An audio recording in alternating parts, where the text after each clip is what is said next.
Hey, what's going on, guys? It's Randy here. We are back with another Wi-Fi battle, Ultra Sun and Moon style. Those of you who are new or from the GBA, make sure you guys like the video and subscribe if you enjoyed it. I want to make sure I throw it out there beforehand. But as you can tell by the title, we are in for a tough matchup. We have the SpongeBob theme team led by Sandy Cheeks herself going up against OU.net. It's kind of mixed OU, but you know, we're not afraid. We have a pretty interesting team. This team was actually found on Joey Pokegame's Smogon wall. I was kind of searching for some heat and I found it. I believe the guy who made it was called Shacero, so I have some credit to them as well. The paste will be in the description if you want to see the exact sets and spreads. If you wish to try it out yourself on Showdown or on Wi-Fi, if you want to get it bred or gen, whatever. But if you guys want to have a chance to battle me and if you see some of these whack teams being used live on stream against some beasts, make sure you drop and follow on my Twitch. I stream there quite often, Ultra Sun and Moon viewer games, and I plan on starting like a nice battle community stream leading into Sword and Shield. That's my goal. I want to be able to welcome battlers of all experience, whether you've been playing since Gen 1 or you're just getting back into the games, or if you're like a Smogon Sweat, you're a VGC Sweat or whatever. I want to make sure that we have a community for everybody. You know, we're not toxic. We're not, you know, crapping on the inexperienced players. You want to be sure to feature battles of all different types of skills and all that.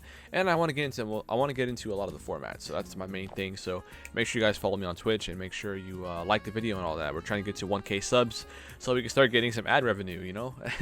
But nonetheless, we are here with this game. This actually was an older game, but it's going up against Aura. And fun fact about this person actually ended up being a catfish. They literally, you know, pretending to be some insanely like this model from like I don't even know where, and they actually got busted later that day, which is so ironic. So I mean I didn't really have any doubts because I mean, come on, like I don't have a picture on hand. If I do, I'll try to put it on the stream, but like, come on, man, like you gotta make yourself a little bit realistic. You think someone like that's gonna be playing Pokemon? I don't think so. But anyway, so this is a little bit of fun fact, so I don't really care if they see it because, you know, I'm just gonna, you know, flex anyway. So yeah, really interesting game. Obviously there's Greninja, could be Battle Bond, Protean, Beedrill, Mega Beedrill, probably is Mega Beedrill, otherwise it's a waste of a slot on that team. Scarf Jirachi almost outright beats my team just on its own, so gotta be careful if it ends up being Scarf. Togekiss is never fun to face against, you know, the Serene Grace core.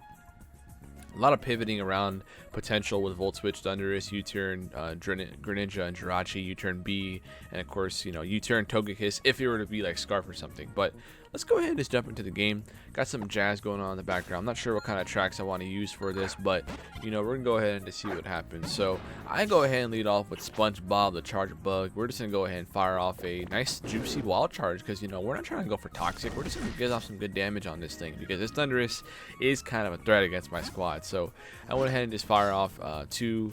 I'm going to go ahead and go for the slow Volt Switch after that first wild charge, and we were able to bring in Sandy Cheeks. We can tell by that first Volt Switch that he's definitely not Choice Scarf, and we can go ahead and just start firing off Zing Zap, trying to get that flinch, and we do. Sandy Cheeks coming through, and we're just going to go ahead and stay in here and try to 1v1 this Jirachi as they are actually able to get up their Stealth Rock, and I'm kind of thinking they're going to go for Wish here. So I'm going to do my best interest to stop that, and I go ahead and go for it again, but they actually decide to go for the U-turn, so that's telling me they probably do not have Wish. They probably have either another attacking move, or maybe it's just not Wish, and maybe it is Wish and not Protect. So with that, the Mega Beedrill comes in, and I said, you know what? I'm going to flinch you down. I don't care about Drill Run, so I went ahead and just clicked it. And you know us, man, we are always flinching and hacking out our opponents. If you watch my streams, you guys know that I hacks all of you guys, so this person is no different. So Conkeldurr will come in. I gotta go pivot into SpongeBob because SpongeBob my best switch in, and that Drain Punch did 0 damage. I don't know if that's Iron Fist or not, but we took that really well against SpongeBob the Beast. So with that, we can take that time to go for Wall Charge to get some good chip down on this thing because this thing's actually a really big threat, given that a lot of my team is weak to fighting. So I get the slow Volt Switch off on their Ice Punch, which really made no sense to me because there was no Mon in the back that was weak to it, so I don't know why they did that. I guess Goodra was, but I mean, like, your fighting is just as good as that. So with that, we were able to pivot into our Starmie, go for the Scald, and get the easy burn. That was to be expected. I mean, come on. I mean, I'm the Hacks Master. We're always out here. So with that, I can pivot out into my... I believe we go ahead and sack off the SpongeBob. Yeah, we sack off SpongeBob. He did the work. He got some good damage going on there. and Greninja will become a dark type, which is actually kind of a big deal here because my stupid self decided to go for the Zing Zap, forgetting that he was Dark Pulse. He Dark Pulsed and the type boost went through, and he's actually able to get up the Dark Pulse and get off massive damage on my Sandy. So poor Sandy taking a big hit, but that's my own fault. So with that, I want to save Sandy in case there's a potential Shuriken. So I went go ahead and make the play back into Gary the snail, and we were able to just fire off kill him with a burn. So in comes Togekiss. I went ahead and just went straight for the Sludge Wave.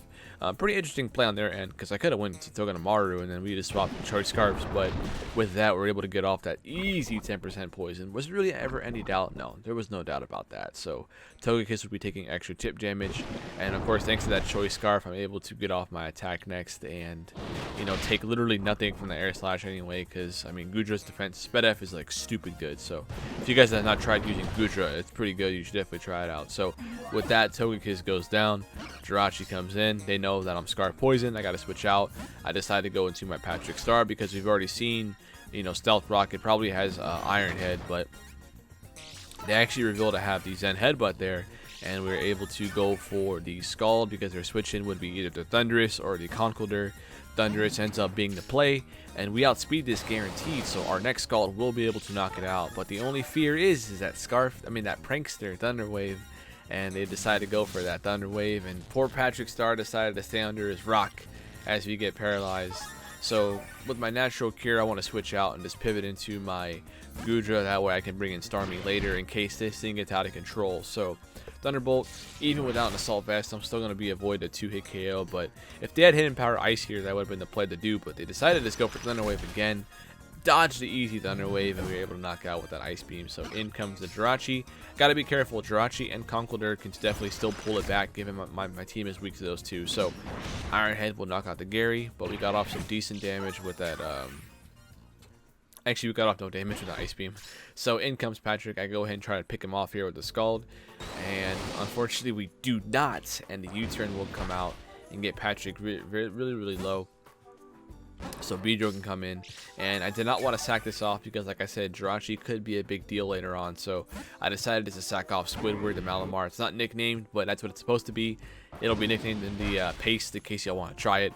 But poor Squidward doesn't get to do anything, but at the very least, the Shofu comes back in, the Conkeldurr, and we go into our Patrick. Now here I actually misclicked. I remember misclicking in the stream.